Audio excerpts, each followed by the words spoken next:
এই যে গুন্ডা ভাই, আপনার মাসেলগুলো তো বেশ। জিম করেন নাকি বস্তা টানেন? চুপচাপ থাকুন। আপনার থেকে 3 বছরের ছোট আমি, তাই ভাই ডাকার দরকার নেই। আর মনে রাখবেন, আমি আপনার কিডন্যাপার, জিম ইনস্ট্রাক্টর না। ও মা, বয়সে ছোট কি করে জানলেন? আপনার বান্ধবীদের সাথে যখন কথা বলতেন শুনেছি। আপনার জন্মসাল। ও, তাহলে আমাকে ফলো করতেন? ফলো না করলে কিডন্যাপ করি? তা ফলোটা কই করতেন? আমার ভার্সিটি? না, সেখানে তো যাইনি। আপনার ভার্সিটি চিনি না, তবে রেস্টুরেন্টে বেশ কবার দেখেছি বান্ধবীদের সাথে। আর এই আপনি এত বকবক করেন কেন? কিডন্যাপ করেছি, আপনি ভয় পাবেন? আপনি তো আড্ডা জুড়ে দিছেন। বাবা, আপনাকে ভয় পাবার কি আছে?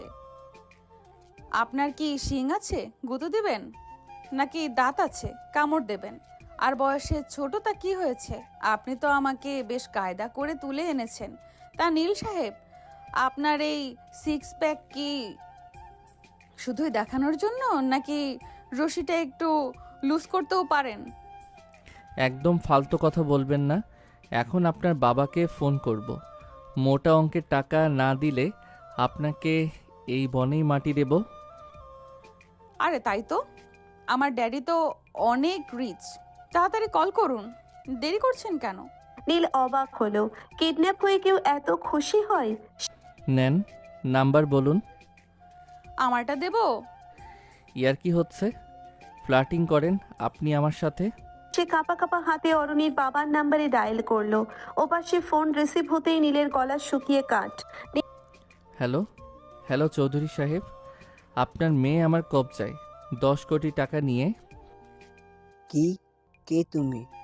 আমার অন্যিমা কই? ওকে কি করছো তুমি? না তো, পটাচ্ছি। যাই হোক, নাম্বার লিখুন 01। আরে ড্যাডিকে বলুন 15 কোটি। 10 কোটিতে কি আজকাল কিছু হয়? আর বলুন ক্যাশ না, কোল্ড বিস্কিট দিতে। নীল ফোন কানে রেখে অরুণীর দিকে হাঁ করে তাকিয়ে রইল। কই বলো? হ্যাঁ, ওই 10 কোটি না, 20 কোটি লাগবে। মানে কি? কি বলো এসব? যা বলছি তাই করেন, না হলে আপনার মেয়ে জীবিত থাকবে না। ঠিক আছে, ঠিকানা সেন্ড করো, তবে আমার মেয়ের যাতে কিছু না হয়। অরুণী আবার ইশারায় বলছে। বলো, পুলিশ ডাকলে একদম চাটনি বানিয়ে ফেলবো। ফোন রাখার পর নীলা কপাল মুছতে মুছতে বলল, আপনি আমাকে শিখিয়ে দিলেন কেন? আপনার কি মাথা খারাপ? আরে নীলু, আমার কতদিনের শখ ছিল কেউ আমার এমন জঙ্গলে কিডন্যাপ করবে, মুক্তিপণ চাইবে, জাস্ট লাইক মুভি। তোমাকে অনেক ধন্যবাদ যে তুমি আমার উইশটা পূরণ করেছো। আজব তো, আমি এখানে জীবনের ঝুঁকি নিয়ে ক্রাইম করছি, আর উনি মুভি দেখছেন। ঘটনা বলি এবার, চলুন। বনের নির্জনতা চিরে ঝিঝি পোকার ডাক শোনা যাচ্ছে। শ্যাওলা ধরা এক পুরনো কুড়ে ঘরের ভেতর একটা টিমটিমে হারিকেন জ্বলছে। সেখানে চেয়ারের সাথে রশ্মি দিয়ে বাঁধা চৌধুরী ভিলার রাজকন্যা অরণি, আর তার সামনে দাঁড়িয়ে আছে 20 বছর বয়সী টকবকে যুবক নীল। পরনে ছেঁড়া জিন্স আর কালো শার্ট, চোখে মাস্তানি ছাউনি। সে আসলে অরণিকে কিডন্যাপ করে এনেছে, কিন্তু নীল জানতো না সে যাকে কিডন্যাপ করেছে সে আসলে একটা চলন্ত অ্যাটম বোম। খুব খিদে পেয়েছে নীলু, আমার জন্য একটা চিজ বার্গার আর কোক নিয়ে এসো তো। বার্গার? এই ঘন জঙ্গলে কি হোম ডেলিভারি চলে? এখানে লতাপাতা আর বুনো ফল আছে, খাবেন? ছি, আমি কি গরু ছাগল? যাও বার্গার আনো বলছি। নীল মেজাজ হারিয়ে রশিটা খুলে দিল। নেন, হাত খুললাম। মনে হচ্ছে না আপনি পালাবেন। আমায় বার্গার খুঁজতে হবে। কি, পালাবেন না তো? আরে না, তোমার মতো হ্যান্ডসাম কিডন্যাপার পেলে আমি কি পালাতে পারি? বিশ্বাস করো। নীল পাশের ঘর থেকে নিজের জন্য আনা শুকনো রুটি আর ডাল নিয়ে এলো। এই নিন খান, এটাই জুটবে এখন। এই ছাইপাশ আমি খাবো? ও মাই গড, আমার পেটে তো আলসার হয়ে যাবে। ওরে আমার বড় লোক রে, নবাবের বেটি, খান বলছি, না হলে না খেয়েই মরবেন। এই না বললে বার্গার আনবে। বলছি, পরে ভাবলাম কই পাবো না। নীলের ধমক শুনে অরুণী ঠোঁট উল্টে ছোট বাচ্চার মতো ভ্যা করে কেঁদে দিল। নীল আকাশ থেকে পড়ল। আরে থামেন থামেন, মহা মুসিবত তো। আপনি কাঁদছেন কেন? তুমি আমাকে ধমক দিলে কেন? মাস্তানি দেখাচ্ছ? আমি ড্যাডিকে বলে দিব। আচ্ছা বাবা, ভুল হয়েছে, কান ধরছি। এখন থামেন, আমি দেখছি আশেপাশে কোনো দোকান টোকান পাওয়া যায় কিনা বা বার্গার পাওয়া যায় কিনা। আপনি খবরদার এই ঘর থেকে বের হবেন না। আচ্ছা, বের হব না। নীল ঘর থেকে বের হতেই অরুণী চোখের জল মুছে একটা শয়তানি হাসি দিল। সে চুপি চুপি পেছনের জানালা দিয়ে লাফিয়ে বাইরে বেরিয়ে পড়ল। অন্ধকারে দিক বিদিক না দেখেই সে দৌড়তে শুরু করলো। এদিকে নীল অনেক খুঁজে বেশ দূরে একটা দোকান পেল। ও কাকু, দুটো বার্গার দাও তো। বসেন বাবু। দোকানি দুটি বার্গার প্যাকেট করে। নীল অবাক হয়ে যায়। কিন্তু এইখানে বার্গারের দোকান আসলো কই থেকে কাকু? জঙ্গলেও বার্গার পাওয়া যায়? ওই আপনাদের মতো 2-4 জন আছে বাবু, তাদের জন্য। কাকু দাঁত বের করে হাসি দেয়। নীল বুঝেছে লোকটাকে বুঝিয়েছে, তাই কথা না বাড়িয়ে বসে থাকে। কাকু বার্গারের প্যাকেট হাতে দিলে নীল উঠে দাঁড়ায়, তারপর হাঁটতে থাকে। হঠাৎ সামনে নীলের সাথে ধাক্কা লাগে কারো। নীল হাতে একটা প্যাকেট নিয়ে ফিরছিল তখন সামনে তাকিয়ে নীল চমকে ওঠে। ইস, ধরা পড়ে গেলাম। নীল দেখে এ তো অরুণী। সে পালাচ্ছে। নীলের চোখ কপালে। ওরে শয়তান মেয়ে, আপনি না বললেন পালাবেন না? এত বড় হিম্মত! অরুণী কথা না বলে উঠে দৌড় লাগায়। নীল তাকে ধরার জন্য দৌড় দিল। অরুণীও শাড়ির সামলে দৌড়তে দৌড়তে ঝোপের আড়ালে লুকিয়ে পড়ার চেষ্টা করলো। এক পর্যায়ে নীল তাকে জাপটে ধরে ফেললো। অরুণী নীলের বুকে দুমদাম কিলঘুষি মারতে শুরু করলো। ছাড়ো আমায়, পিচ্চি গুন্ডা কোথাকার। ধস্তাধস্তির মাঝে নীল পা পিছলে পড়ে গেল, আর অরুণীও ছিটকে গিয়ে একটা কাঁটা ঝোপের ওপর পড়ল। ও মা গো, মরে গেলাম। অরুণী তার পায়ে একটা বড় কাঁটা বিঁধিয়ে ফেলেছে। সে বাচ্চাদের মতো চিৎকার করে কাঁদতে লাগলো। নীল উঠে এসে তাকে এক ঝটকায় কোলে তুলে নিল। এত চেঁচাবেন না তো, জঙ্গল মাথায় তুললেন একদম। নীল তাকে কোলে করে কুঁড়ে ঘরে নিয়ে এলো। বিছানায় বসিয়ে সে অরুণীর পা নিজের কোলের ওপর রাখলো। কাঁটাটা বের করার জন্য হাত দিতেই অরুণী আবার চিৎকার শুরু করলো। আরে চুপ করেন, আপনার মতো সিনিয়র মেয়ে এমন বাচ্চাদের মতো কাঁদে কেন? তখন তো খুব ডার্ট দেখাচ্ছিলেন। হুম, লাগছে তো। নীলু প্লিজ, আস্তে বের করো। নীল খুব সাবধানে কাঁটাটা বের করে ফেললো।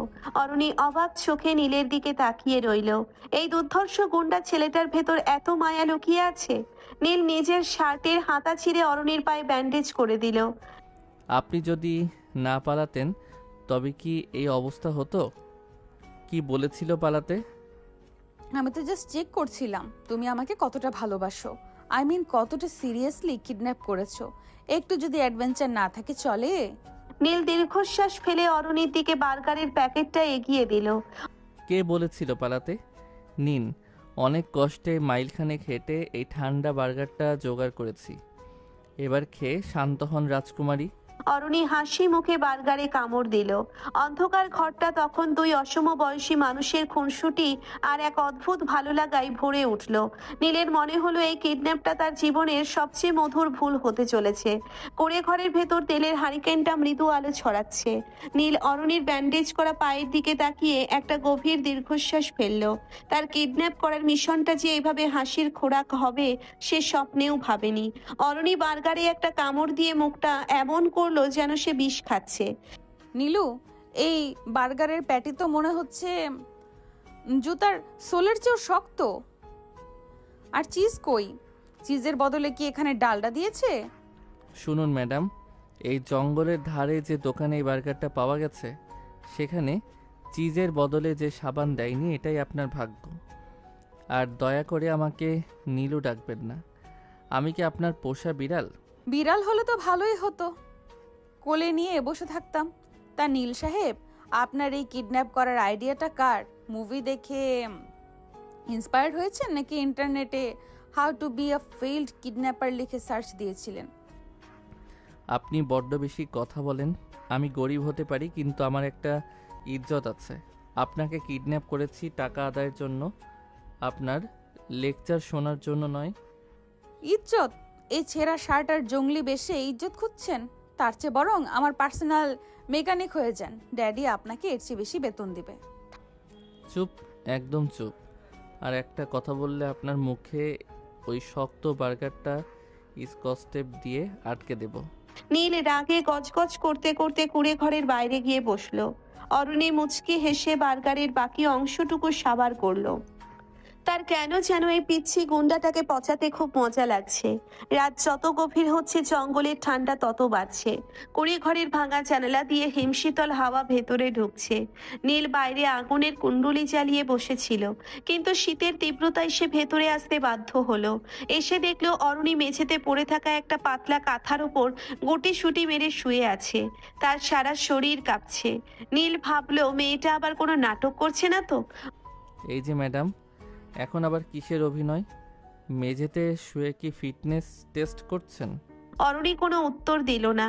নীর একটু কাছে গিয়ে দেখলো অরুণীর নিঃশ্বাস খুব দ্রুত চলছে। সে কপালে হাত দিতেই চমকে উঠল, শরীর আগুনের মতো পড়ছে। সর্বনাশ, আপনার তো ধুম জ্বর। ওই যে জঙ্গলে দৌড়াদৌড়ি করে পায়ে কাটা ফুটিয়েছেন, মনে হয় ইনফেকশন হয়ে গেছে। নীল একটা গামছা ভিজিয়ে অরুণীর জলপট্টি দিতে শুরু করলো। অরুণী জ্বরের ঘোরে বিড়বিড় করছে। নীল যখন তার কপাল মুছিয়ে দিচ্ছিল, হঠাৎ অরুণী তার দুহাত দিয়ে নীলের হাতটা শক্ত করে জাপটে ধরলো। ঠান্ডা, খুব ঠান্ডা লাগছে, প্লিজ আমাকে ছেড়ে যেও না। নীল অপ্রস্তুত হয়ে পড়ল। আরে ছাড়ুন, আমি তো জলপট্টি দিচ্ছি। আপনি তো দেখছি জ্বরের ঘোরে আমাকে বালিশ ভেবে বসে আছেন। কিন্তু অরুণী তাকে ছাড়লো না, উল্টে নীলকে নিজের গায়ের কাছে টেনে নিল। অরুণীর গায়ের সেই তপ্ত উত্তাপ নীলের শরীরে এক অদ্ভুত কম্পন সৃষ্টি করলো। নীল চেয়েও নিজেকে সরাতে পারছিল না। জ্বরের ঘোরে থাকা অরুণী এখন সম্পূর্ণ অবুঝ। সে নীলকে জড়িয়ে ধরে তার বুকের ভেতর মুখ লুকালো। নীলের পৌরুষার অরুণীর নারীত্বের ঘ্রাণ সেই নিস্তব্ধ ঘরে এক মায়াবী পরিবেশ তৈরি করলো। নীল অনুভব করলো অরুণীর উষ্ণ নিঃশ্বাস তার গলায় আছড়ে পড়ছে। ঘোরেই বিড়বিড় করে বলল, নীল, কেন আমাকে এত কষ্ট দাও? তার কণ্ঠস্বরে এক করুণ আরতি ছিল। নীল বোকা বনে গেল। জ্বরের ঘোরে মেয়েটা কি বকছে। আনমনেই অরুণীর চুলে হাত রাখলো। ধীরে ধীরে পরিস্থিতি চাপে পাল্টে গেল। জ্বরের সেই তপ্ত উত্তাপ কখন যে কামনায় রূপ নিল তারা কেউ টের পেল না। নীল অরুণীর বুকটা তুলে ধরলো। হারিকেনের নিভু নিভু আলোয় অরুণীর ঠোঁট দুটো কামরাঙা ফলের মতো লাল হয়ে আছে। নীল নিজের নিয়ন্ত্রণ হারালো। সে অরুণীর ওষ্ঠে নিজের ওষ্ঠ ডুবিয়ে দিল। অরুণীও ঘোরের মাঝেই সাড়া দিতে লাগলো। দুজনের শরীরের ঘর্ষণ আর তপ্ত নিঃশ্বাস সেই শীতল কুড়ে ঘরকে এক উষ্ণ অগ্নিকুণ্ডে পরিণত করলো। নীলের হাত অরুণীর জামার বোতামগুলো আলগা করতে শুরু করলো। শরীরের প্রতিটি ভাঁজে নীলের আঙ্গুলের ছোঁয়া অরুণীর জ্বরের ঘোরের তৃষ্ণাকে আরো বাড়িয়ে দিচ্ছিল। নীল খুব সন্তর পরে অরুণীর নমনীয় শরীরকে নিজের করে নিতে শুরু করলো। তাদের মিলন ছিল অনেকটা ঝড়ের মতো, তীব্র, আদিম এবং অনিবার্য। মেঝের সেই সাধারণ কাঁথার উপর তারা একে অপরের মাঝে বিলীন হয়ে গেল। প্রতিটি স্পর্শে ছিল আগুনের আঁচ, আর প্রতিটি নিঃশ্বাসে ছিল নিবিড় পাওয়ার ব্যাকুলতা। কি দীর্ঘক্ষণ ধরে চলা সেই গম্ভীর এবং বিস্তারিত শারীরিক ঘনিষ্ঠতা তাদের দুজনকে ক্লান্তির চরম সীমায় পৌঁছে দিল। শেষে তারা একে অপরকে জড়িয়ে ধরে সেই মেঝের ওপরই গভীর ঘুমে আচ্ছন্ন হয়ে পড়ল। ভোরের প্রথম আলো যখন কুড়ে ঘরের ফুটো দিয়ে ভেতরে ঢুকলো, তখন নীল আর অরুণী একে অপরের বাহুডোরে বন্দি। অরুণীর জ্বর ছেড়ে গেছে, কিন্তু তার গায়ের ওপর নীলের হাত আর নীলের গায়ের ওপর অরুণীর পা অবস্থাটা বড্ড শোচনীয়। প্রথম চোখ মেলল অরুণী। সে দেখলো তার শরীরের অর্ধেকটা অনাবৃত এবং সে একজন কিডন্যাপারকে জড়িয়ে ধরে শুয়ে আছে। অরুণী ফোন কাটলো, চিৎকার দিয়ে উঠল। মরে গেছি রে।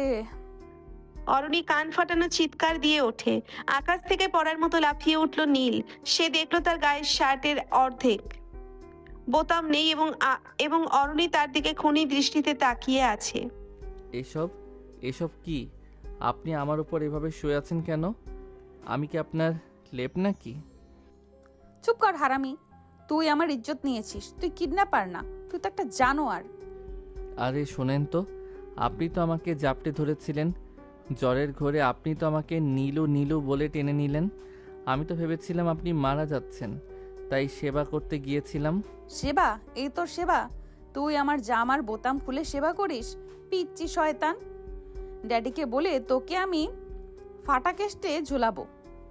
আরে আমার শার্টের বোতামগুলো তো আপনিই টেনে ছিঁড়েছেন। দেখুন আমার বুকে নখের দাগ। আপনি কি আমাকে কিডন্যাপ করেছেন নাকি আমি আপনাকে? দুজনেই বিছানা থেকে ছিটকে দূরে গিয়ে দাঁড়ালো।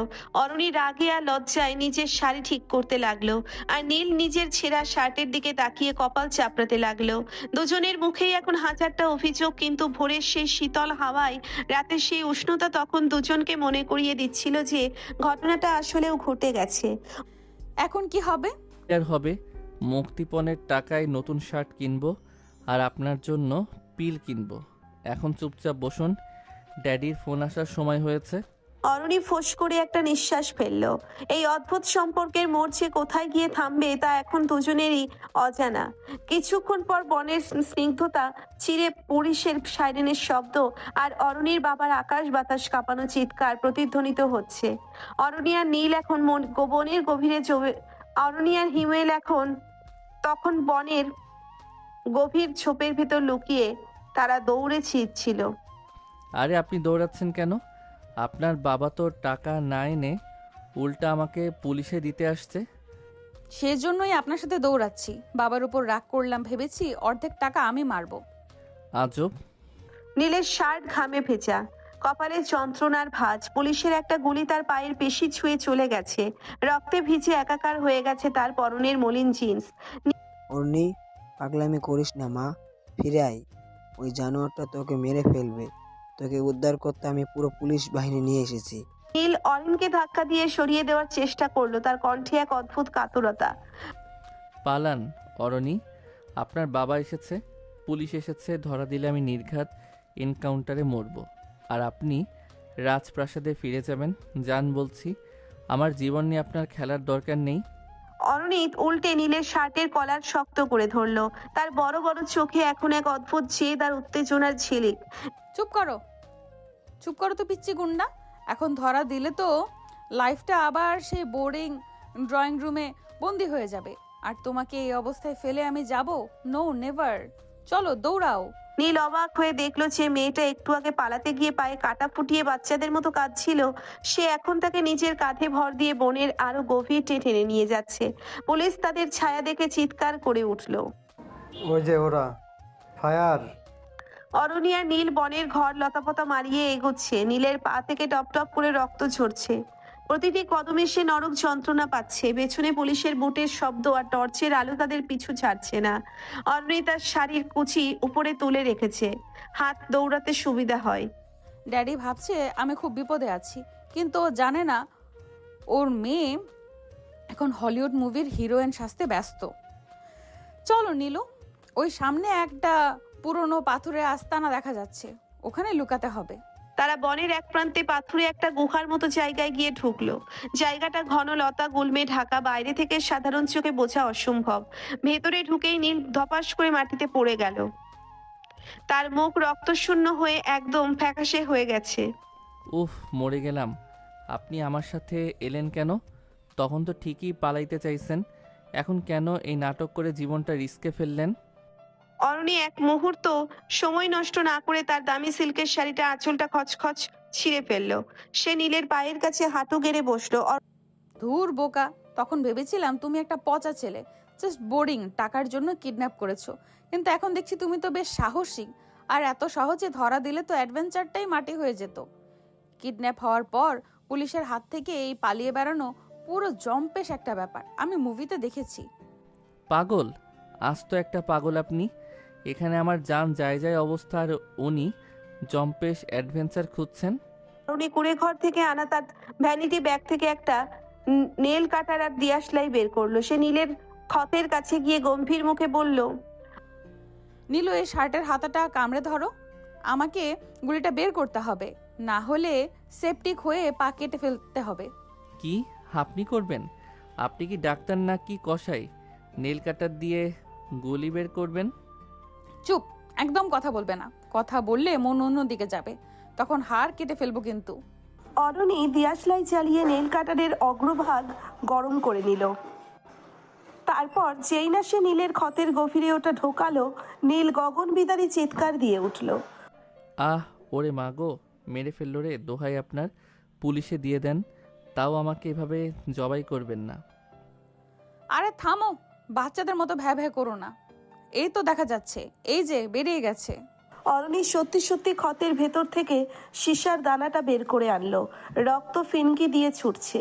সে নিজের দামি সিল্কের আঁচল দিয়ে ঘষে নীলের পা ব্যান্ডেজ করে নিল। নীল তখন দরদর করে ঘামছে আর বড় বড় নিঃশ্বাস নিচ্ছে। অরণি তার কপালে জমে থাকা ঘাম নিজের হাত দিয়ে আলতো করে মুছে দিয়ে বলল, এখন কেমন লাগছে বাবু? ব্যথা একটু কমেছে? খবরদার বাবু ডাকবেন না। আমি আপনার কিডন্যাপার, আপনার বয়ফ্রেন্ড না। হ্যাঁ হ্যাঁ, খুব তো বড় কিডন্যাপার। গুলি খেয়ে তো আমার কোলে মাথা রেখে ভ্যা ভ্যা করে কাঁদলে। রাত বাড়ার সাথে সাথে বনের ভিতর হাড় কাঁপানো শীত নামতে শুরু করলো। নীলের শরীর গুলির বিষ আর ঠান্ডার ধাক্কায় কাঁপতে শুরু করলো। কিছুক্ষণের মধ্যেই তার শরীরে ধুম জ্বর চলে এলো। সে জ্বরের ঘোরে কাঁপতে কাঁপতে অরুণীকে আষ্টে পৃষ্ঠে জড়িয়ে ধরলো। অরুণী তাকে উষ্ণতা দেওয়ার জন্য আরো কাছে টেনে নিল। নীলু, তোমার গা তো আগুনের মতো পুড়ছে, আমাকে আরো শক্ত করে ধরো।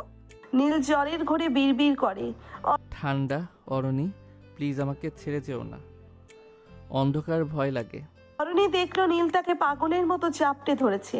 নীলের শরীরের সেই তপ্ত নিঃশ্বাস অরুণীর ঘাড়ের কাছে আছড়ে পড়ছে। বনের সেই অন্ধকার আস্তানায় পাথরের মেঝেতে তাদের দুজনের শরীরের স্পর্শ এক অন্যরকম মায়ার সৃষ্টি করলো। অরুণীর ভেতরেও এক নাম না জানা শিহরণ শুরু হলো। সে নীলের মুখটা নিজের দুই হাতের আঁচলায় তুলে নিল। নীল জ্বরের ঘোরের তৃষ্ণায় অরুণীর ঠোঁটে নিজের ঠোঁট ছোঁয়ালো। অরুণী এবার আর নিজেকে নিয়ন্ত্রণ করতে পারল না। সে নীলের বলিষ্ঠ উত্তপ্ত শরীরে নিজের নমনীয়তা সঁপে দিল। বনের সেই নিস্তব্ধ অন্ধকার গুহায় তাদের আদিম আকাঙ্ক্ষা ডানা মেলল। নীল জ্বরের উত্তেজনায় অরুণীর শাড়ির আঁচল সরিয়ে তার কাঁধে নিজের ঠোঁট ডুবিয়ে নিল। প্রতিটি স্পর্শে ছিল আগুনের আঁচ। অরুণী নীলের চুলের ভেতর আঙ্গুল চালিয়ে তাকে আরো নিবিড়ভাবে নিজের সাথে মিশিয়ে নিল। নীল তার পায়ের অসহ্য যন্ত্রণা ভুলে গিয়ে অরুণীর নারীত্বের নেশায় বুঁদ হয়ে গেল। তাদের মিলন ছিল বন্য ঝড়ের মতো তীব্র, অসংযত এবং ব্যাকুল। নীলের ঘামে ভেজা পেশিবহুল বুক আর অরুণীর নরম তপ্ত শরীরের ঘর্ষণে সেই অন্ধকার গুহা যেন এক উষ্ণ স্বর্গ হয়ে উঠল। দীর্ঘ সময় ধরে চলা সেই শরীরী খেলায় তারা একে অপরকে সম্পূর্ণ নিঃশেষ করে দিল। কামনার সেই চরম মুহূর্তে বনের হিংস্রতাও যেন থমকে গিয়েছিল। শেষে তারা একে অপরকে নিবিড়ভাবে জড়িয়ে ধরে সেই মেঝের ওপরই গভীর ঘুমে তলিয়ে গেল। সকালে যখন সূর্যের আলো ঝোপের ফাঁক দিয়ে গুহার ভেতরে ঢুকলো, নীলের ঘুম প্রথম ভাঙল। সে দেখলো অরুণী তার বুকের ওপর মাথা রেখে অঘরে ঘুমোচ্ছে। গত রাতের কথা সব মনে পড়তেই নীলের মেজাজ চড়ে গেল। সে অরুণীকে সজোরে ধাক্কা দিয়ে সরিয়ে বলল, এসব কি? আপনি আবার আমার সুবিধা নিলেন কেন? আপনি কি মানুষ নাকি সুযোগ সন্ধানী ডাইনি? অরুণী চোখ ডলতে ডলতে বিরক্ত হয়ে উঠে বসলো। নীলের এমন কথা শুনে আর রাগে তরতর করে সপ্তম আসমানে উঠে গেল। সুবিধা নিলাম মানে? তুমি তো আমাকে জ্বরের ঘোরে জাপটে ধরে আদর করছিলে। আমি তো তোমার সেবা করতে গিয়ে নিজের সব হারিয়েছি, আর এখন আমাকে দোষ দিচ্ছ? সেবা? এই আপনার সেবা? জামা কাপড় খুলে মানুষের ইজ্জত নিয়ে নেওয়া কি সেবা? আপনি বড়লোকের বকে যাওয়া মেয়ে, চরিত্র বলে তো আপনাদের কিছু নেই। আপনি তো স্রেফ মজার জন্য আমার সাথে এসব করেছেন। চরিত্রের কথা তুমি একদম বলবে না। তুমি আমাকে কিডন্যাপ করেছো টাকার জন্য। তুমি তো একটা ক্রিমিনাল। আর গত রাতে যা হয়েছে ওটা তোমার ভালো লেগেছে বলেই হয়েছে। এর আগের দিন তো তুমিও করলে। এখন ধোয়া তুলসী পাতা সেজে আমাকে অপমান করতে এসো না। আমি টাকার জন্য কিডন্যাপ করেছি ঠিকই, কিন্তু আপনার মতো লম্পট হতে চাইনি। আপনার সাথে পালানোই আমার জীবনের বড় ভুল। এখন বের হন এখান থেকে, আমি একাই পালাবো। যাও, দেখি কেমন পারো। গুলি খাওয়া পা নিয়ে এক পা নড়তেই তো বুঝবে মজা। আমার সাহায্য ছাড়া তুমি বনের 1 ইঞ্চিও পার হতে পারবে না। দুজনেই রাগে দুই দিকে মুখ ঘুরিয়ে বসে রইল। একদিকে পুলিশ বন ঘিরে ফেলেছে, অন্যদিকে গুহার মাঝে এই দুই পলাতক যুগলের ঝগড়া তুঙ্গে। অরুণী মনে মনে ভাবলো, আর এই অসভ্য ছেলেটাকে নিয়ে কি যে করি। মায়া দেখিয়েছেই বড় ভুল করেছি। নীল ভাবছিল, এই মেয়েটা কিডন্যাপার না, ও তো আমার মান সম্মান আর জীবনের জন্য বড় আজরাইল। গুহার ভেতর ঝগড়াটা তখন বিশ্বযুদ্ধের রূপ নিয়েছে। অরুণী তার শাড়ির আঁচলটা ঠিক করতে করতে নীলকে অভিশাপ দিচ্ছে, আর নীল তার ব্যান্ডেজ করা পা নিয়ে খুঁড়িয়ে খুঁড়িয়ে গুহার দেওয়ালে লাথি মারার চেষ্টা করছে। ঠিক সেই মুহূর্তেই ঝোপঝাড় চিরে একদল মানুষ চিৎকার করতে করতে বেরিয়ে এলো। তাদের হাতে বর্ষা, গায়ে ছাল বাকল আর মাথায় অদ্ভুত সব পালক। তারা কোনো পুলিশ নয়, তারা এই বনেরই এক আদিম উপজাতি গোষ্ঠী। নীল আর অরুণী ভয়ে একে অপরকে জড়িয়ে ধরলো। একটু আগের ঝগড়া নিমেষেই উধাও। এরা কারা? আপনার ড্যাডি কি এখন অ্যামাজন থেকে লোক হায়ার করেছে আমাকে ধরার জন্য?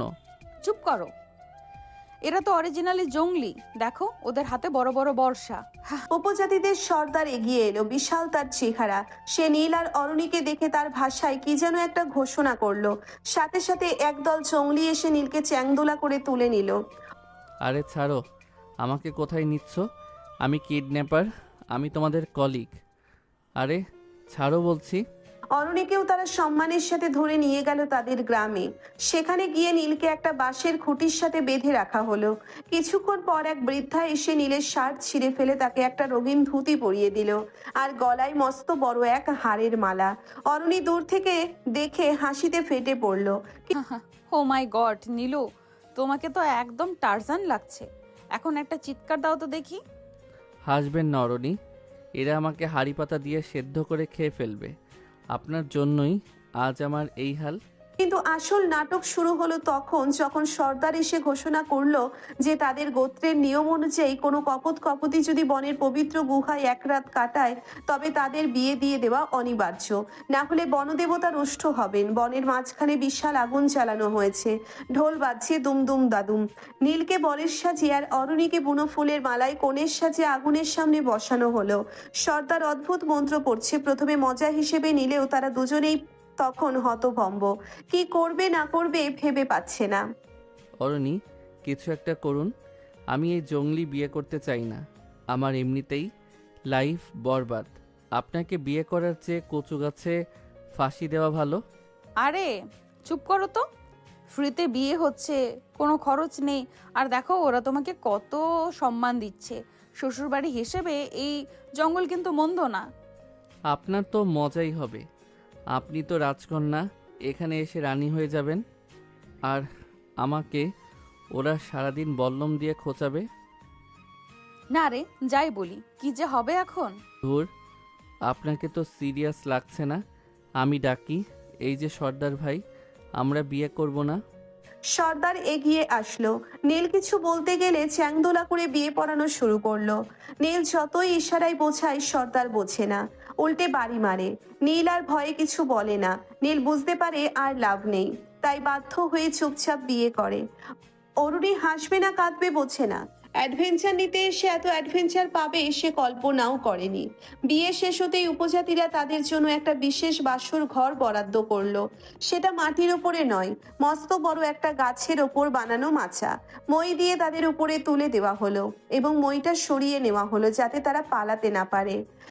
আরে এসব কি হচ্ছে? এই কি করছেন আপনারা?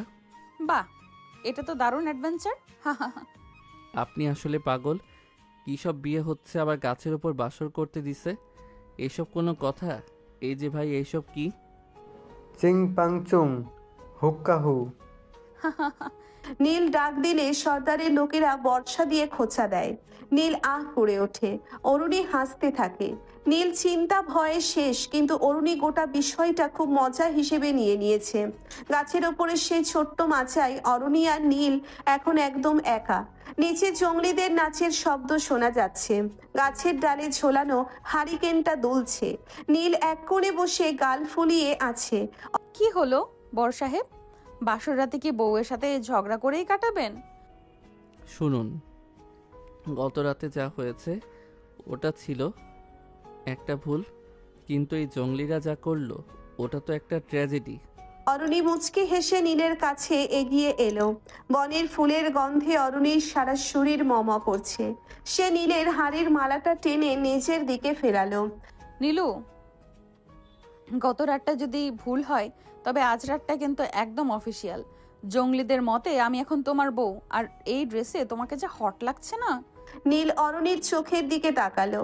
অরণির সেই দুষ্টুমি মাখা চাহনি নীলের ভেতরের সব রাগ জল করে দিল। সে অরণির কোমর জড়িয়ে ধরল। আপনি আসলেও একটা ডাইনি, মানুষকে পাগল করতে জানেন। অরুণী নীলের ঠোঁট আঙ্গুলে রাখলো। চুপ, আজ আর কোনো ঝগড়া নয়। অরুণী নীলের ঠোঁটে আঙ্গুল রাখলো। তাদের তখন কি হলো কে জানে। যেই দুজন দুজনকে দেখতে পারে না, সারাক্ষণ টম অ্যান্ড জেরির মতো লেগে থাকে, তারা মুহূর্তেই দুজন দুজনের জন্য কেমন আচ্ছন্ন হয়ে গেল। গাছের ওপর সেই দোলায়মান মাচায় তাদের রোম্যান্স আবার শুরু হলো। নীল অরণির বুনো ফুলের মালাটা ছিঁড়ে ফেললো। অরণির তপ্ত শরীর নীলের হাতের ছোঁয়ায় বারবার কেঁপে উঠছিল। নীল এবার আর কোনো দ্বিধা করলো না। সে অরুণীর নমনীয় শরীরে নিজের পৌরুষের ছাপ রেখে দিতে চাইল। অরুণীর ঘাড়ের কাছে নীলের দাঁতের কামড় আর তপ্ত নিঃশ্বাসে অরুণী বিবহিত হয়ে পড়ল। গাছের পাতার খসখস শব্দ আর নিচে জ্বলতে থাকা আগুনের আভার মাঝে তারা একে অপরের মাঝে হারিয়ে গেল। আহ নীল, আরো জোরে, পাগল করে দাও। আজ তোমায় খেয়ে নিব সিনিয়র। কি সব বলে? নীলের প্রতিটি স্পর্শ ছিল আগের চেয়েও অনেক বেশি উন্মাদনাময়। সে অরুণীকে নিজের নিচে চেপে ধরে তার নারীত্বের প্রতিটি ভাঁজে বিচরণ করতে লাগলো। অরুণী উত্তেজনায় নীলের পিঠে নিচের নখ বসিয়ে দিল। বনের নির্জনতায় তাদের দুজনের ঘন নিঃশ্বাস আর মাছার ক্যাচ ক্যাচ শব্দ একাকার হয়ে গেল। সেই দীর্ঘ শারীরিক মিলন তাদের সম্পর্কের সব দেওয়াল ভেঙে চুরমার করে দিল। ভোরে যখন পাখির ডাকে দুজনের ঘুম ভাঙল, নীল দেখলো নিচে জঙ্গলিরা সব ঘুমে কাদা। সে চুপি চুপি একটা লতা ধরে নিচে নামার বুদ্ধি করলো। অরণি, এখনই সুযোগ, চলো পালাই। তারা যখন গাছ থেকে নামলো, ঠিক তখনই বনের ঝোপ ছিঁড়ে পুলিশের এক বিশাল দল বেরিয়ে এলো, সাথে অরুণীর বাবা। ওই তো আমার মেয়ে, আর ওই শয়তানটা ওকে জঙ্গলি সাজে রেখেছে। নীল অরুণীর হাত ধরে দৌড় দিল। পালাতে থাকুন, আজ না হয় পুলিশ, না হয় জঙ্গলি, কাউকে না কাউকে তো ফেস করতেই হবে। দৌড়তে দৌড়তে তারা একটা পাহাড়ের কিনারায় চলে এলো। নিচে নদী।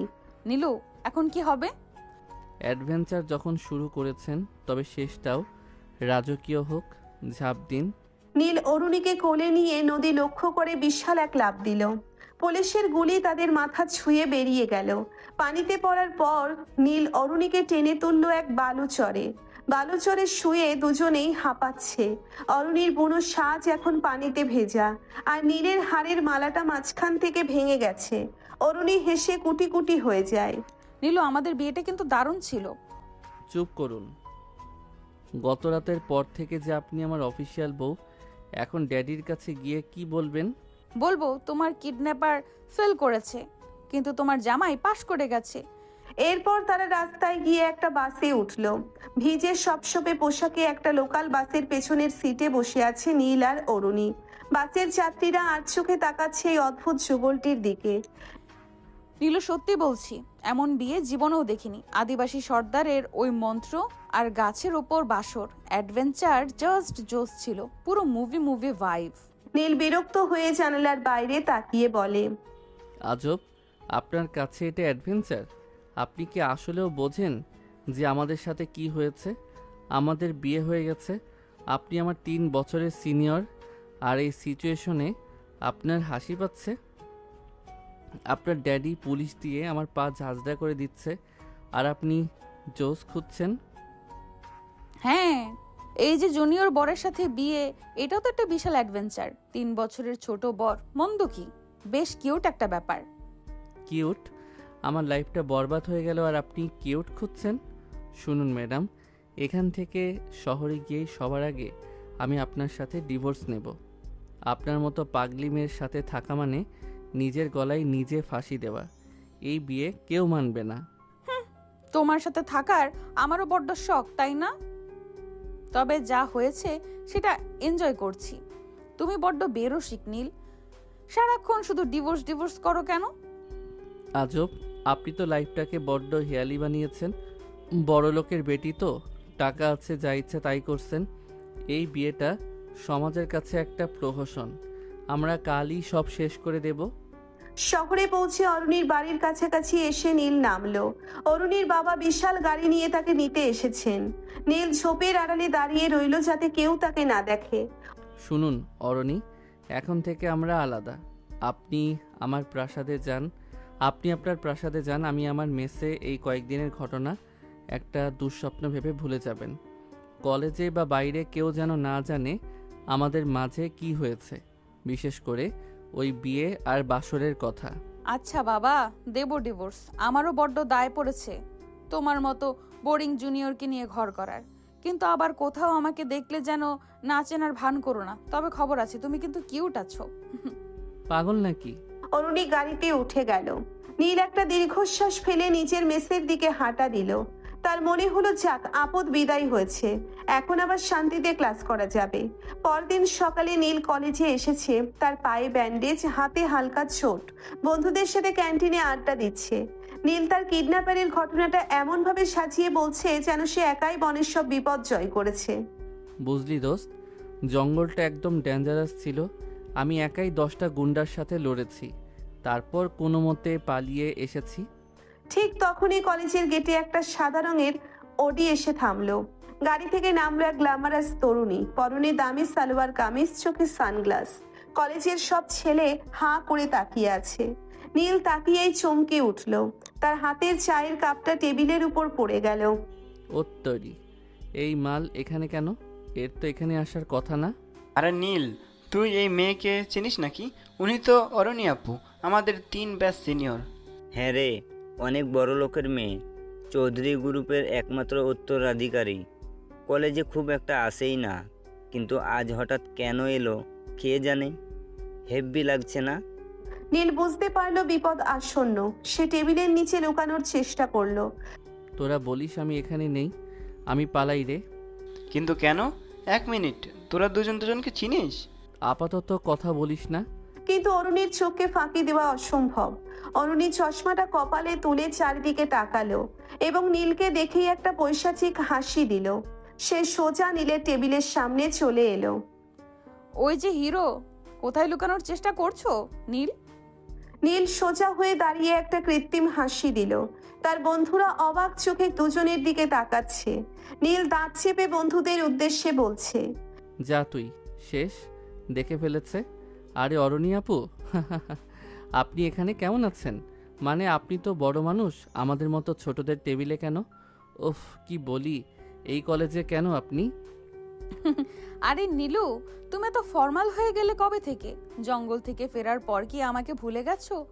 ও মা, পা দেখি ব্যান্ডেজ করা, খুব লেগেছে বুঝি? আর এখানে এখানে তো আমি পড়ি, কিন্তু তুমি এখানে? নীল মনে মনে বিড়বিড় করলো। ভুলবো কি করে? ডাইনি তো আমার রক্ত চুষে খেয়েছে, কিন্তু বন্ধুদের সামনে সে তো আর বলতে পারে না যে এই মেয়ে আমার জঙ্গলি বউ। আসলে আপু, উনি দয়া করে আমার মতো গরিবকে একটু হেল্প করেছিলেন। জঙ্গলে পথ হারিয়ে ফেলেছিলাম তো। উনি বড় মানুষ, বড়দের তো বড় মনে হয়। তা আপু, আপনার বাবার সেই বিশাল ডগটা কেমন আছে? আপনার মতোই কি চেঁচায়? বন্ধুরা অবাক হয়ে নীলের দিকে তাকালো। অরুণী আপুকে এভাবে পচানোর সাহস কারো নেই। নীলু, বেশি কথা বলছো কিন্তু। তুমিই তো বললে খুব বীরত্ব দেখিয়েছো। তা ওই যে রাতে আমাকে আমার কোলে মাথা রেখে কাঁদলে ভ্যা ভ্যা করে, ওটা বন্ধুদের বলনি? নীলের ইজ্জত তখন পাংচার হওয়ার দশা। আরে না না আপু, মজা করছেন। উনি তো খুব রসিক মানুষ।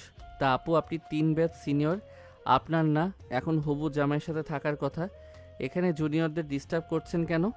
অরুণী নীলের খুব কাছে গিয়ে ফিসফিস করে, জামাই তো আমার সামনে দাঁড়িয়ে পটর পটর করছে। চলো নীলু, একটু লাইব্রেরিতে গিয়ে কথা বলি, নাকি সবার সামনেই ডিভোর্স পেপারটা বের করব? নীল কাঁদো কাঁদো মুখে বন্ধুদের দিকে তাকালো। বন্ধুরা ভাবছে নীল আর অরুণী আপুর মধ্যে বোধহয় বিশাল কোনো ফ্রেন্ডশিপ হয়েছে। বন্ধুরা, আপু আসলে আমাকে পড়াশোনা নিয়ে গাইড করতে চাইছেন। উনি অনেক মেধাবী তো, চলুন আপু জ্ঞান অর্জন করি। নীল মনে মনে ভাবলো, এই ডাইনি কলেজে আসা শুরু করলে আমার মান সম্মান সব যাবে। জঙ্গলই ভালো ছিল, অন্তত সেখানে ইজ্জতটা তো ছিল। অরুণী নীলের টি শার্টের হাতা ধরে টানতে টানতে নিয়ে গেল। নীল ওপর দিয়ে হাসলেও মনে মনে অরুণীকে হাজারটা গালি দিচ্ছে আর ভাবছে এই সিনিয়র বইয়ের হাত থেকে রেহাই পাওয়ার উপায় কি। লাইব্রেরির কোনায় তখন ধুলো জমা পুরনো বইয়ের গন্ধ আর এয়ার কন্ডিশনারের মৃদু গুঞ্জন। নীল আর অরুণী মুখোমুখি বসা।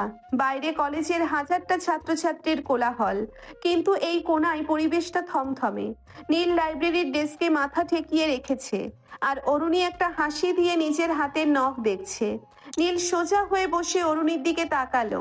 তার চোখের নিচে কালচে ছোপ, মনে হচ্ছে সারা রাত ডিভোর্সের ড্রাফট বানিয়েছে। শুনুন অরণি আপু, এই যে আপনি সবার সামনে এসে নীলু নীলু করছেন, এতে আমার ক্যারিয়ারের 12টা বেজে যাচ্ছে। আপনার বাবা তো আমাকে কিডন্যাপার হিসেবে পুলিশে দিতে চেয়েছিলেন, এখন আপনি কলেজে এসে আমার বউ সাজার নাটক করছেন কেন? বউ সাজার নাটক? নীলু, আমরা তো legally married by the tribal law. জঙ্গলি সর্দার ওই হারের মালাটার কথা কি এত তাড়াতাড়ি ভুলে গেলে? আর আমি তো এখানে তোমার সম্মান বাঁচাতে এসেছি। বন্ধুরা তো ভাবছে তুমি কত বড় হিরো। হিরো না ছাই, আপনি তো সবার সামনে বললেন আমি আপনার কোলে মাথা রেখে কেঁদেছি। আমার বন্ধুরা এখন আমাকে ভ্যা ভ্যা নীল বলে ডাকছে। আপনার মতো সিনিয়র মেয়েদের কি খেয়ে দিয়ে কোনো কাজ নেই? যান না নিজের ব্যাচের ছেলেদের সাথে আড্ডা দিন। নিজের ব্যাচের ছেলেরা বড্ড বোরিং। কেউ আমাকে কিডন্যাপ করার সাহস রাখে না। তোমার মতো পিচ্ছি একটা ছেলে যখন আমাকে জঙ্গল দিয়ে দৌড়ানি দেয়, তখন লাইফটা একটু কালারফুল মনে হয়। বাই দ্য ওয়ে, এই ডিভোর্স পেপারটার কি হলো? নীল পকেট থেকে এক দলা মোচড়ানো কাগজ বের করলো। এই যে সব রেডি, আপনি সই করবেন আর আমরা যে যার পথে চলে যাব। ব্যাস, খেল খতম। অরুণী কাগজটা হাতে নিয়ে নেড়েচেড়ে দেখলো। ড্রাফটিং তো বেশ কাঁচা, স্পেলিং মিস্টেকও আছে। তুমি কি মেকানিক নাকি উকিল? আর শোনো, এখন সই করলে আমার ড্যাডি তোমাকে জ্যান্ত পুঁতে ফেলবে। তিনি ভাবছেন আমি এখন সুখে সংসার করার চিন্তা করছি। বিয়ে যেহেতু হয়ে গেছে, বেচারা আর না মারা ছাড়া আর কি করবে বলো? তুমি সই করলে ড্যাডি ভাববে তুমি আমাকে রিজেক্ট করছো। চৌধুরী ভিলার মেয়েকে রিজেক্ট করার মানে কি জানো? নীল ঢোক গেলে। কি কি বলেন? আপনার ওই ডাকাত ড্যাডি মেনে নিল, যার জন্য এত সব হলো? শহরে তোমার হাড়গোড়ও খুঁজে পাওয়া যাবে না। তাই আপাতত এই ডিভোর্স পেপারটা আমার ব্যাগে থাকুক। আমরা কলেজের সামনে শুধু সিনিয়র জুনিয়র আর আড়ালে যুদ্ধবাজ দম্পতি হয়ে থাকবো। কি বলো? হ্যাঁ নীল, তুই শেষ ভাই। আহারে, নিজের জন্য নিজের কি মায়া লাগে। লাইব্রেরি থেকে বের হয়ে তারা ক্যান্টিনে এলো। নীল চাইলো একা বসে চা খেতে, কিন্তু অরুণী তার পাশের চেয়ারটা টেনে বসে পড়ল। কলেজের সিনিয়ররা অবাক হয়ে দেখছে, অরুণী চৌধুরীর মতো রাশভারী মেয়ে কিনা এই সাধারণ জুনিয়রটার সাথে বসে সিঙ্গারা খাচ্ছে। আপু, আপনি নিজের টেবিলে যান, আমার বন্ধুরা আসছে। আসুক না, আজ আমি সবাইকে ট্রিট দিব। নীলুর বীরত্বের গল্প শোনাতে হবে না? ঠিক তখনই নীলের বন্ধু আকাশ আর রনি চলে এলো। আরে অরণি আপু, নীল তো খুব লাকি। জঙ্গল থেকে আসার পরও ও তো দেখি আপনার পার্সোনাল সেক্রেটারি হয়ে গেছে। সেক্রেটারি না আকাশ, ও তো আমার বডিগার্ড। সেদিন জঙ্গলে ও যখন আমাকে কাঁধে করে পার করছিল, তখন ওর বীরত্ব দেখে তো আমি ফিদা। জঙ্গল মানে ওর সাথে আপনিও ছিলেন নাকি? এ কিরর কিসব বলে? আরে মজা করে। আমার জঙ্গলে যাবার কথা তো সবাই জানে, আমি যে কিডন্যাপ হইছি। কিডন্যাপ করে বলে কিডন্যাপ হইছি, কি ফাজিল। মানে? নীল দাঁত কিরমির করে। আকাশ, ওসব কথা বাদ দে। আপু একটু বেশি বানিয়ে বলেন, উনি মজা করেন। উনি তো রাজকন্যা, ছোটবেলায় রূপকথার গল্প বেশি পড়েছেন তো, তাই সব জায়গায় কল্পনা মেশান। তাই নাকি নীলু? কল্পনা? আচ্ছা বন্ধুরা, তোমরা কি জানো তোমাদের এই নীল রাতে একা ঘুমাতে ভয় পায়? জঙ্গলে তো আমার হাত 1 সেকেন্ডের জন্য ছাড়েনি। মনে হচ্ছিল যেন আমি হারিয়ে গেলে ও বনেই হার্ট অ্যাটাক করবে। নীলের মান সম্মান এখন ক্যান্টিনের নর্দমা এসে কোনো মতে চায়ের কাপে চুমুক দিয়ে বলল, আপু, আপনার মনে হয় আবার জ্বর আসছে?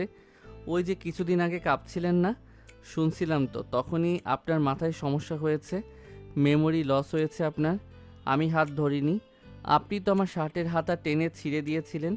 মানে জঙ্গলে না, একদিন যে রেস্টুরেন্টে দেখা হলো। পুরো ক্যান্টিনে হাসির রোল পড়ল। সিনিয়ররা বলাবলি করতে লাগলো, এই জুনিয়র নীল ছেলেটা তো হেব্বি সাহস রাখে অরুণী আপুর মুখে মুখে কথা বলার। বিকেলে কলেজ ছুটি হওয়ার পর গেটের সামনে আবার সেই সাদা অডি। অরুণী গাড়ির কাঁচ নামিয়ে নীলকে ডাকলো। নীলু এসো, তোমাকে ড্রপ করে দেই। না ধন্যবাদ, আমি বাসে যাব। বড় লোকদের গাড়িতে উঠলে আমার অ্যালার্জি হয়। বাসে যাবে তোমার ওই ব্যান্ডেজ করা পা নিয়ে? আর যদি ড্যাডির বডিগার্ডরা তোমাকে রাস্তায় একা দেখে তুলে নিয়ে যায়, তখন কিন্তু আমি বাঁচাতে আসবো না। নীল বাধ্য হয়ে গাড়িতে উঠল। ভেতরে এসির আরামদায়ক পরিবেশে সে আয়েশ করে বসলো, কিন্তু মুখটা বাংলার পাঁচের মতো করে রাখলো। এসব কতদিন চলবে এই নাটক? যতদিন না আমি বের হচ্ছি। আর শোনো, কাল কলেজে আমাদের একটা ফাংশন আছে, তোমাকে আমার সাথে পারফর্ম করতে হবে। অসম্ভব, আমি কোনো নাচ গান জানি না। আমি কিডন্যাপার, আমি পারফর্মার না। না করলে ডিভোর্স পেপারটা ড্যাডিকে দেখিয়ে দেব, বলবো নীল আমাকে ব্ল্যাকমেল করছে, ডিভোর্স চাচ্ছে, তারপর পুলিশে। নীল একটা দীর্ঘশ্বাস ফেলে জানালা দিয়ে বাইরে তাকালো। তার মনে হলো জঙ্গল থেকে পালানো সহজ ছিল, কিন্তু এই অরুণী চৌধুরীর মায়াবী আর পৈশাচিক জঙ্গল থেকে পালানো মনে হয় এই জন্মে সম্ভব না। অরুণী আর চোখে নীলকে দেখলো আর মনে মনে বলল, কিডন্যাপ করতে এসে তো নিজেই আমার খাঁচায় বন্দি হয়ে গেলে নীল। রাতে নীল তার মেসে বসে ভাবছিল অরুণীর সাথে এই অসম লড়াই তাকে ক্লান্ত করে দিয়েছে। সে ভাবলো কাল কলেজে যাবেই না, কি উপেক্ষা করা মানে নিজের বিপদ ডেকে আনা। সেদিন রাতে অরুণীর মেসেজ এলো, কাল নীল কালার শার্ট পরবে, আমাদের কাপল ম্যাচিং হবে। নীল রিপ্লাই দিল। অরুণী ফিরতি মেসেজে একটা ইমোজি দিল তরোয়ারের। নীল বুঝলো কালকের দিনটা আরো ভয়াবহ হতে চলেছে। সিনিয়র বউয়ের জুনিয়র বড় হওয়া যে এত ঝক্কির কাজ তা সে আগে জানলে ড্যাডির কাছ থেকে মুক্তিপণ না চেয়ে ক্ষমা চেয়ে নিত। কলেজের বিশাল করিডোর আর ক্যান্টিনের ধোয়া ওঠা আড্ডার মাঝে নীল আর অরুণীর এই শত্রুতা এখন টক অফ দ্য টাউন। কেউ জানে না বনের সেই আদিম বিয়ের কথা, আর সেই গোপনীয়তাই নীলকে প্রতি মুহূর্তে মৃত্যুর দুয়ারে দাঁড় করিয়ে দিচ্ছে। নীল ভাবছে ডিভোর্স দিয়ে মুক্তি পাবে, আর অরুণী ভাবছে এই জুনিয়রকে দিয়ে আর কতভাবে সার্কাস করানো যায়। সকালবেলা নীল মেসের আয়নার সামনে দাঁড়িয়ে নিজের নীল শার্টটার দিকে একবার তাকালো, তারপর তাচ্ছিল্য ভরে ওটা ছুঁড়ে ফেলে একটা টকটকে লাল রঙের শার্ট পরে নিল। আমি কাল লাল শার্ট পরব বিপদের সংকেত হিসেবে। অরণি চৌধুরীর কথা শুনতে যাব কেন? সে বলেছে নীল পরতে, আমি লাল পরব। আমি যে তার কেনা গোলাম নই, এটা আজ বুঝিয়েই ছাড়ব। সে সিনিয়র তো কি হয়েছে, আমি তো কিডন্যাপার, আমি নিজে ব্ল্যাকমেইলার। আমাকে কেন ব্ল্যাকমেইল করবে? নীল কলেজে ঢোকার পর দেখলো পেটের সামনে দাঁড়িয়ে থাকা অরুণীর পরনেও লাল শাড়ি। নীল থমকে দাঁড়ালো। অরুণী চশমাটা নাকের ওপর নামিয়ে নীলকে দেখে এক চিলতে হাসলো। ও মা, নীল তুমি তো দেখছি কালকে মেসেজটা খুব সিরিয়াসলি নিয়েছো। নীল বারণ করেছিলাম বলেই কি লাল পরে ম্যাচিং করতে এলে? বাহ, আমাদের কাপল গোলস তো জাস্ট ফাটাফাটি। তীব্র মাথা চুলকাতে চুলকাতে বলল, কী সব আবোল তাবোল বকছেন? আমি লাল পরেছি বিপদের সংকেত হিসেবে। আপনি যে একটা ডেঞ্জারাস পাবলিক সেটা সবাইকে জানানোর জন্য। আর কাপল গোলস মানে কি? আমাদের তো কালই ডিভোর্স হওয়ার কথা ছিল। ডিভোর্স? ও ও, ওই পচা কাগজটা? ওটা তো আমি আমার ড্যাডির ইম্পর্টেন্ট ফাইলের ভেতরে রেখে দিয়েছি। ড্যাডি যদি ওটা দেখে তবে তোমার রেড শার্ট আসলেও ব্লাড রেড হয়ে যাবে নীলু। চলো, ক্লাসের দেরি হয়ে যাচ্ছে। নীল দাঁত কিরমির করে অরুণীর পিছু পিছু হাঁটা দিল। করিডোর দিয়ে যাওয়ার সময় সবাই বলা বলি করছে, দেখ দেখ, কালার ম্যাচিং করে এসেছে। নীল তো দেখি অরণি আপুর বডিগার্ড থেকে বয়ফ্রেন্ড হয়ে গেল। কলেজের বার্ষিক সাংস্কৃতিক অনুষ্ঠানের রিহার্সাল চলছে অডিটোরিয়ামে। অরিন যেহেতু ড্রামা ক্লাবের প্রেসিডেন্ট, তাই পুরো দায়িত্ব তার কাঁধে। সে নীলকে জোর করে স্টেজে তুলল। শুনুন আপু, আমি স্টেজে দাঁড়ালে মানুষ আমাকে দেখে হাসবে।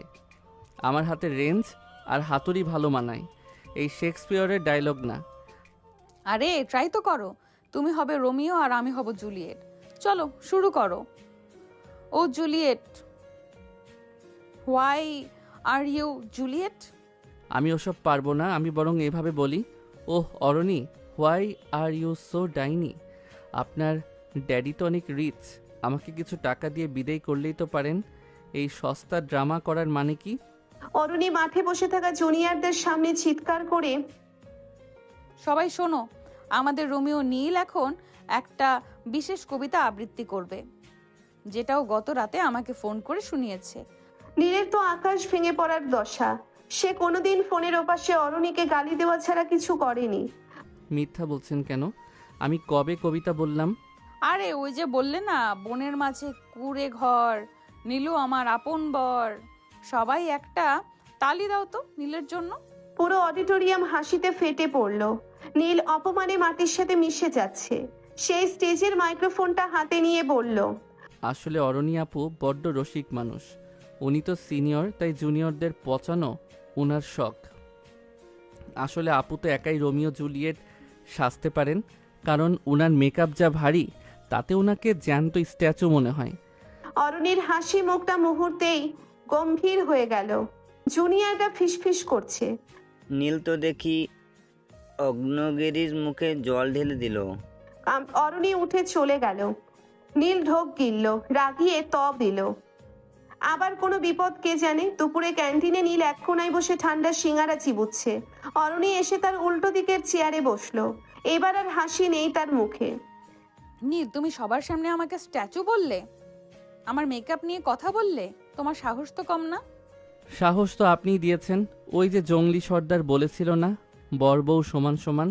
তো আপনি যদি আমাকে পচাতে পারেন, আমি কেন পারবো না? আর শোনো ম্যাডাম, আপনার ওই ডিভোর্স পেপারটা আজই সাইন করে ফেরত দেবেন। আমার এই সিনিয়র বউয়ের ড্রামা আর সহ্য হচ্ছে না। টাকা লাগবে?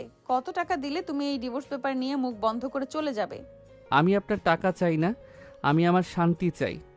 আমি চাই আপনি আমাকে আর চিনতে না পারেন। কলেজে আমরা স্ট্রেঞ্জার হব। ট্রেজার? স্ট্রেঞ্জার? ওই ঘনিষ্ঠ মুহূর্তগুলোর পর আমরা স্ট্রেঞ্জার হব? তুমি আসলেও একটা ইমোশনাল রোবট নীল। নীল চায়ের কাপটা সজোরে টেবিলে রেখে বলে, ঘনিষ্ঠ মুহূর্ত? আপনি সেটাকে কি মনে করেন? ওটা ছিল একটা অ্যাক্সিডেন্ট। আপনি জ্বরের ঘরে ছিলেন আর আমি পরিস্থিতির শিকার। ওটাকে প্রেম ভাবার কোনো কারণ নেই। আমি ওটাকে প্রেম ভাবছি না, ওটা ছিল জাস্ট একটা টাইম পাস।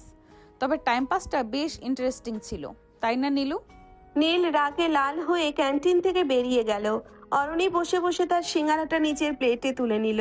তাদের মাঝে কোনো অনুভূতি নেই, আছে শুধু জেদ আর একে অপরকে ছোট করার এক অদ্ভুত নেশা। বিকেলে লাইব্রেরির পেছনের দিকের আলমারিগুলোর আড়ালে নীল কিছু বই খুঁজছিল। হঠাৎ অরণি সেখানে এসে হাজির। জায়গাটা বেশ অন্ধকার আর নির্জন। আবার কেন এসেছেন? এখানেও কি আপনার কোনো ড্রামা বাকি আছে? ডিভোর্স পেপারটা দিতে এলাম, নাও সই করো। আমাদের আসলেই একসাথে থাকার মানে নেই। নীল কলম বের করে সই করতে যাবে এমন সময় বাইরে থেকে লাইব্রেরিয়ান দরজা লক করার শব্দ শোনা গেল। দুজনে চমকে উঠল। লাইব্রেরি বন্ধ হয়ে গেছে। হলো তো, এবার আপনার সাথে এই অন্ধকার লাইব্রেরিতে রাত কাটাতে হবে। আপনার কপালে কি অশান্তি ছাড়া আর কিছু নেই? অশান্তি না, এটাকে বলে ডেস্টিনি। গতরাতে গুহা, আজ লাইব্রেরি। চলো ওই কোনায় সোফাটায় বসি। অন্ধকারের মাঝে অরুণীর গায়ের সেই পারফিউমের গন্ধ নীলকে আবার সেই বনের রাতের কথা মনে করিয়ে দিচ্ছিল।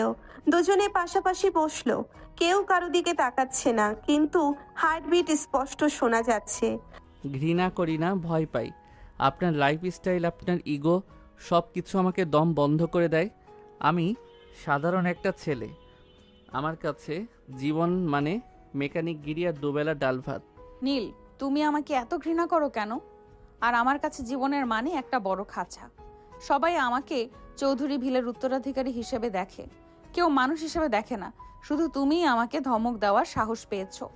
কথা বলতে বলতে অরুণী নীলের হাতের উপর নিজের হাত রাখলো। নীল এবার হাত সরিয়ে নিল না। অন্ধকারে সেই নিস্তব্ধতায় তাদের শরীরের উষ্ণতা আবার বাড়তে লাগলো। কোনো অনুভূতি ছাড়াই স্রেফ শারীরিক আকর্ষণে নীল অরুণীকে নিজের কাছে টেনে নিল। অরুণীও বাধা দিল না। লাইব্রেরির সেই ঠান্ডা মেঝেতে পুরনো বইয়ের স্তূপের মাঝে তারা আবার একে অপরের মাঝে বিলীন হয়ে গেল। প্রতিটি ছোঁয়া ছিল জেদ আর উত্তেজনার মিশ্রণ।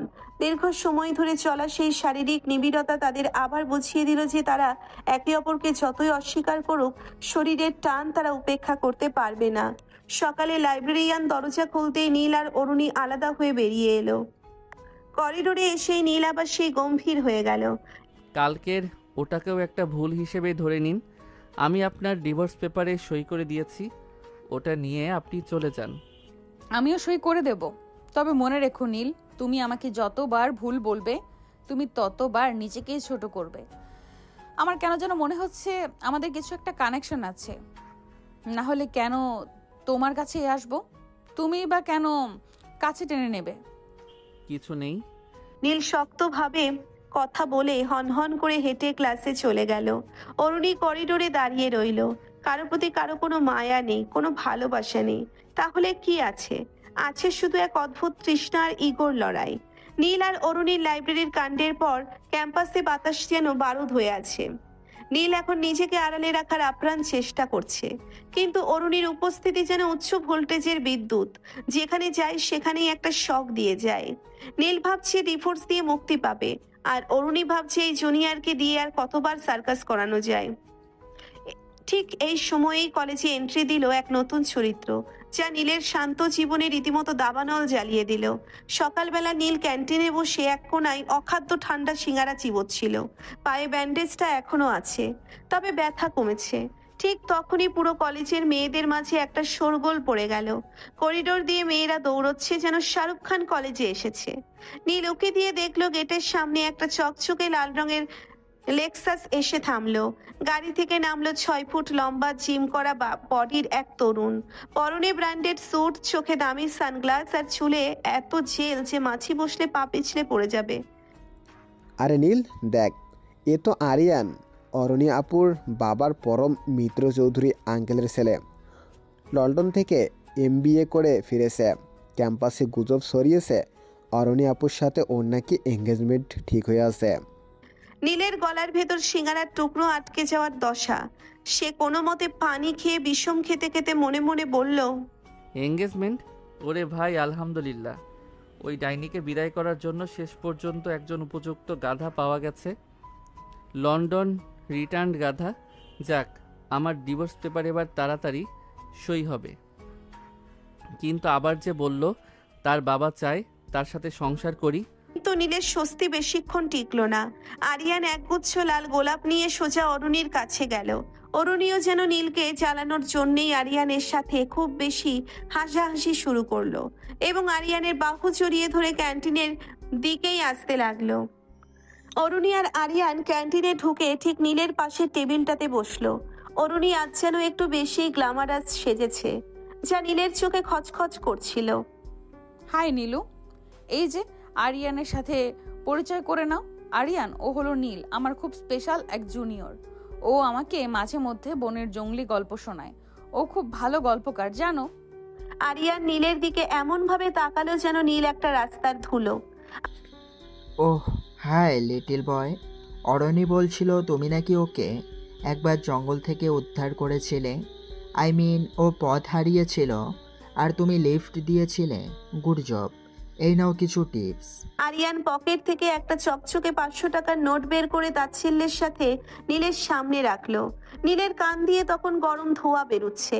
সে নোটটা হাতে নিয়ে দাঁত বের করে হাসলো। ধন্যবাদ স্যার, টিপসটা পেয়ে খুব উপকার হলো। তবে আরিয়ান ভাই, 500 টাকায় তো হবে না। আপনার হবু বউকে বনের কুড়ে ঘরে এক রাত পাহারা দিতে আমার যা মেহনত হয়েছে, তাতে তো এই টাকায় শুধু ওনার মেকআপের একটা তুলিও হবে না। আচ্ছা আরিয়ান ভাই, আপনার কি আইডিয়া আছে কুড়ে ঘরের বাসর কেমন হয়? ওই যে বাঁশের মাচায় যখন ক্যাচ ক্যাচ শব্দ হয় আর জঙ্গলিরা নিচে ঢোল বাজায়। উফ, অরণি আপু তো ভয়ে আমার শার্টের কলারই ছিঁড়ে ফেলেছিলেন। আপনার এই দামি স্যুটের হাতা যেন আবার ছিঁড়ে না যায়, খেয়াল রাখবেন কিন্তু। আরিয়ানের মুখের হাসি মুহূর্তেই উধাও। সে বড় বড় চোখে অরুণীর দিকে তাকালো। অরুণী টেবিলের নিচে দিয়ে নীলের গায়ে কষিয়ে এক লাথি মারলো। নীল যন্ত্রণায় কোকিয়ে উঠলেও হাসি থামালো না। এইসব কি বলছে এই ছেলেটা? আরে ও পাগল, মাথা নষ্ট, জানো না তো ওর কথা। চলো আমরা একটু অন্য পাশে বসি। আরিয়ান আর অরুণী উঠে চলে গেল। নীলের রাতে মাথা ভন ভন করছিল, কিন্তু সে চুপ মেরে বসে। বিকেলে কলেজের লনে আরিয়ান একটা দামি গিটার নিয়ে অরুণীর জন্য ইংরেজি গান গাইছিল। নীল পাশ দিয়ে যাওয়ার সময় জোরে একটা শব্দ করে নাচ ছাড়লো। অরুণী রেগে গিয়ে নীলকে ডাকলো। নীলু, তোমার কি কোনো সেন্স নেই? দেখছো আরিয়ান কত সুন্দর গিটার বাজাচ্ছে। তুমি তো শুধু হাতুড়ি দিয়ে লোহা পেটাতে জানো, একটু কালচার শেখো। হাতুড়ি দিয়ে লোহা পেটালে অন্তত কাজের জিনিস তৈরি হয় আপু। আর আরিয়ান ভাই, আপনার এই গিটারের তারগুলো তো ঢিলে। অরণি আপুর চিল্লানির সাথে ম্যাচ করতে হলে আপনাকে তো ব্যান্ড পার্টি নিয়ে আসতে হবে। আর ওই যে গানটা গাইলেন, ওটা তো ছিল বিরহী গান। অরণি আপু তো বিরহ বোঝে না, সে বোঝে শুধু কমান্ড করা। আরিয়ান ভাই, রাতে ঘুমানোর আগে হেলমেট পরে ঘুমাবেন। কখন যে উনি আপনার উপর চড়াও হন। ঠিক নেই। আরিয়ান গিটার রেখে উঠে দাঁড়ালো। অরণি, এই অসভ্য মেকানিক ছেলেটাকে তুমি এত মাথায় তুলছো কেন? ও কি তোমার চাকর? ও আমার জুনিয়র বড়, জুনিয়র ভাই। নীলু, তুমি বড্ড বেশি মুখ চালাচ্ছ কিন্তু। মুখ তো চালাবই। আরিয়ান ভাই, একটা গোপন কথা বলি। অরণি আপু কিন্তু বনের জঙ্গলি সর্দারের খুব পছন্দের পাত্রী। সর্দার তো ওনাকে নিজের বাড়িতে রানী বানিয়ে রাখতে চেয়েছিলেন। ওনার গায়ে এখনও সেই বনের বুনো ফুলের গন্ধ পাওয়া যায়। বিশ্বাস না হলে একবার ঘাড়ের কাছে শুকে দেখেন তো। ও সরি, আপনি তো আবার পারফিউম ছাড়া কিছু বোঝেন না। অরুণী এবার আর নিজেকে সামলাতে পারল না। সে আরিয়ানের সামনেই নীলের কলার ধরে টানতে টানতে করিডোরের এক নির্জন কোণায় নিয়ে গেল। করিডোরের সেই অন্ধকারে তারা মুখোমুখি। নীল দেওয়ালের সাথে ঠেস দিয়ে দাঁড়িয়ে আছে, আর অরুণী তার বুকের ওপর দুহাত দিয়ে চাপ দিয়ে রেখেছে। নীল, তুমি বড্ড বেশি মুখ চালাচ্ছ কিন্তু। তুমি কি আমার জীবনটা তছনছ না করলে শান্ত হবে না? কেন আরিয়ানের সামনে ওসব উল্টাপাল্টা বললে? কেন? আরিয়ান ভাইয়ের দামি স্যুট দেখে খুব মায়া লাগছে? আপনার তো আবার অ্যাডভেঞ্চার খুব পছন্দ। আরিয়ান কি পারবে আপনাকে নিয়ে জঙ্গলিদের সাথে নাচতে? সে তো এসির বাইরে বেরোলে ঘামলে পাউডার মাখে। নীল, তুমি জেলাস হচ্ছ? তুমি সহ্য করতে পারছো না আমি অন্য কারোর সাথে কথা বলছি বা ঘুরছি? আমি জেলাস? কৌতুক করবেন না। আমি তো খুশিতে বাকবাকুম করছি যে আপনি বিদায় হচ্ছেন। কিন্তু ওই ছেলেটা তো একটা নাম্বার 1 বলদ। ও আপনাকে সামলাতে পারবে না। আপনার এই যে অবাধ্য স্বভাব, এটা কন্ট্রোল করার ক্ষমতা শুধু এই মেকানিক নীলেরই আছে। আর আপনি আমাকে ছাড়বেন না, আবার ওকেও নিয়ে ঘুরবেন, মানে কি এসবের? জীবন আপনার কাছে পুতুল খেলা? কথা বলতে বলতে নীল হঠাৎ অরুণীর কোমর জড়িয়ে নিজের খুব কাছে টেনে নিল। অরুণীর তপ্ত নিঃশ্বাস নীলের গলায় আছড়ে পড়ছে। নীলের সেই আদিম পৌরুষের তেজ অরুণীকে আবার মুহূর্তের মধ্যেই দুর্বল করে দিল। অরুণী মনে মনে বলল, তোমাকে জ্বালাতেই তো এসব করছি। তাদের মাঝে কোনো প্রেম নেই, কিন্তু এক তীব্র শারীরিক আকর্ষণ যেন আগ্নেয়গিরির